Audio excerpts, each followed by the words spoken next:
Good evening. Here it is, finally, hundreds of pages, the full Michael Vick case. We waited 2 years for this.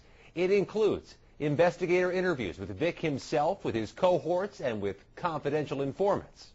Perhaps the most striking detail, the killing of the dogs, allegedly more graphic, more frequent than previously reported. One confidential witness said Michael Vick got a, quote, adrenaline high out of killing the animals, personally breaking the animals' backs by slamming them into the ground, drowning others by holding up their hind legs, and burying their heads in buckets of water.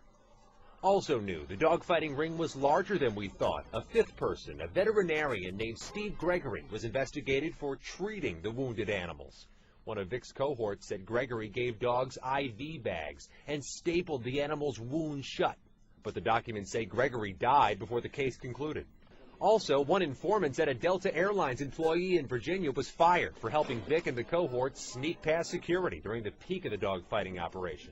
And we've also learned what led to the ring's downfall. Tony Taylor, Army veteran, father of 8, argued with another Vick cohort over who should be allowed to wear one of Mike Vick's gold chains. Happened just after a 2004 Falcons preseason game. Taylor was kicked out of the group and ultimately flipped by prosecutors, dishing all the dirt on all the others. We showed this new information today to the Humane Society of the U.S., which said the details on the killings, unfortunately, aren't shocking, but normal for animal fighting rings. The animals are harmed in terrible ways when they're pitted against each other in the ring, but they're also harmed outside the ring when the animals are culled because they're not exhibiting the characteristics that dogfighters are seeking or because they're losing matches.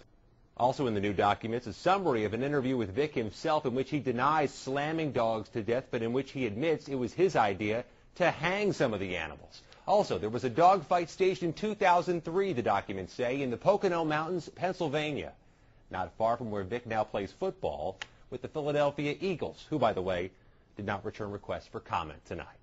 Scott McFarland.